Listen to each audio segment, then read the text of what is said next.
Long-term view, my kingdom for some insight. What's going on in football teams? It's a question that, if you have only what Savage, Keown I'll tell you to go on, will drive you wild. You could read an attic's worth of football autobiographies, English ones at least, and still feel no closer to an illumination of character and experience than you'd get from the tepid banter in the first hour of enforced after-work drinks. So I'll guess. And if I'm wrong, which I may be, 'cause I've never been there, sue me. First up, they're young. I don't think it can be overemphasized or underappreciated, how young some of them are. Football at the top level offers this singular phenomenon, that if at 25 a player isn't showing the right signs, you can make a reasonable judgment he never will. There aren't that many other jobs where 25 is past it. And yet this provides a monumentally distorting perspective, in terms of where that player is spiritually at, which is potentially still frozen at a precipice somewhere around GCSEs, when he would have been told that it was time to focus on one thing and one thing alone. Making your perspective more sophisticated takes effort for any 19-year-old, but imagine if at the same time £10,000 was arriving into your account each week as a reward for staying away from education. What, truly, would seem the point of thinking about anything other than football? But young psyches are fragile, and there can't be much better evidence of what happens when you throw a load of them together and turn up the pressure than in that game against Iceland. Nobody could find the cool head to remember they were professional footballers who were generally about 4 leagues better than their opposite number, and that passing a ball square over 5 yards isn't actually that hard. Basically, when your mind isn't anchored, it's pretty easy to lose it. I'm trying to think of a single English player who strikes me as a fully fledged adult, in the manner of Xabi Alonso or Per Mertesacker or Juan Mata or Petrasek, and I can't. Peter Crouch.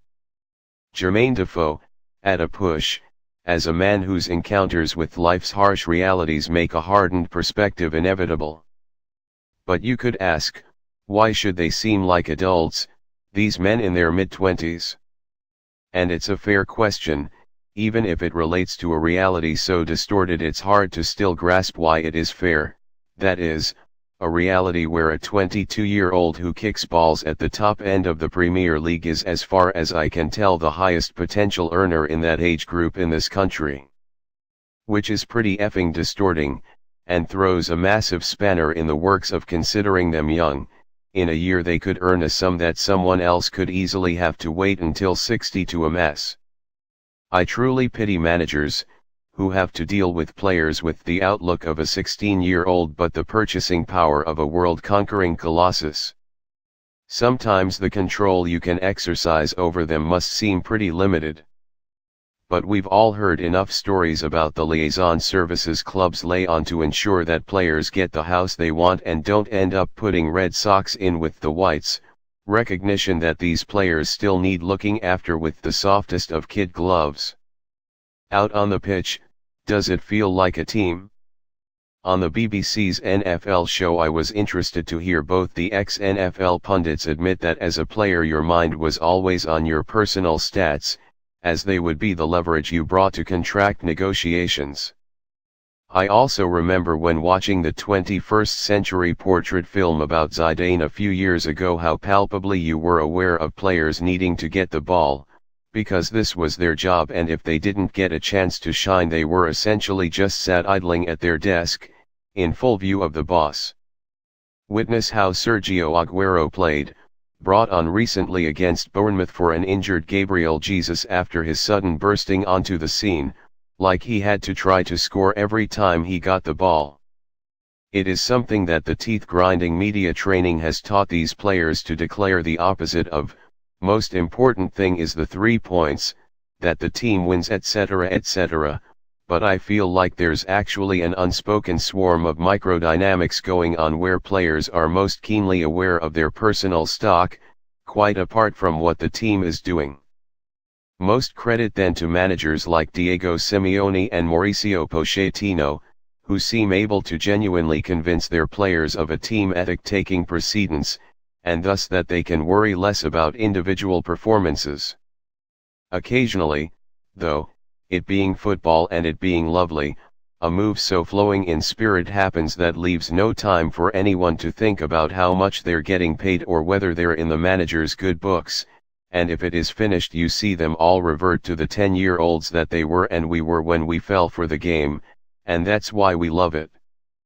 Because it finds a way to defy the harsh realities and greasy expediency of this planet we inhabit. The ones I'm most interested by, and wonder how many there are, because rarely do you get to hear from them unless some hero like Benoit Asuakato lets slip that quite often this is just another Monday morning at the office for him, are the reluctant footballers.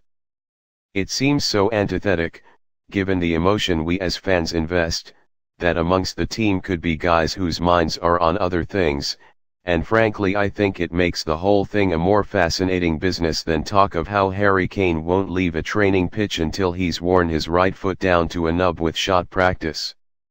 I like to think of Benny sailing off in his Porsche the moment the clock hits noon.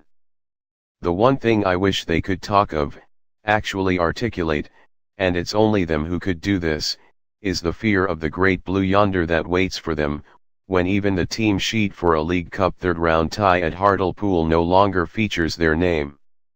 The money, of course, has changed the nature of that fear, but to go from walking out every week into the kinds of stadiums the biggest band in the world would be lucky to grace, to a world of after-the-show silence must be frightening. Like knowing that the best drug you'll ever encounter has only a finite supply in the cupboard. I wish I could hear them talk about that, but instead you just get Martin Keown saying he'll obviously be delighted to score, and I for one can live without that now. So who knows, ultimately, what is actually going on in their heads? They'll never tell you, at least not in a way that fires your imagination, so for your pleasure that's my best guess.